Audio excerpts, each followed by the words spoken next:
Ще такого в мене не було. Тако собі став посередині фрівея.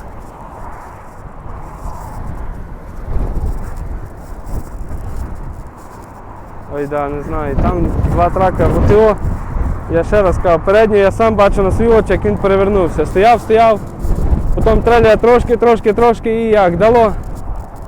Я таки жалко був на лінії, не міг зняти відео.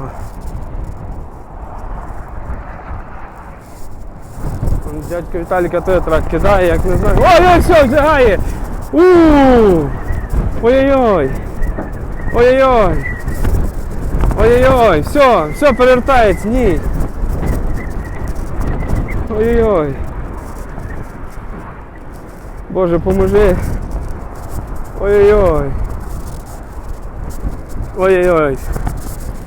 Ще такого не бачив.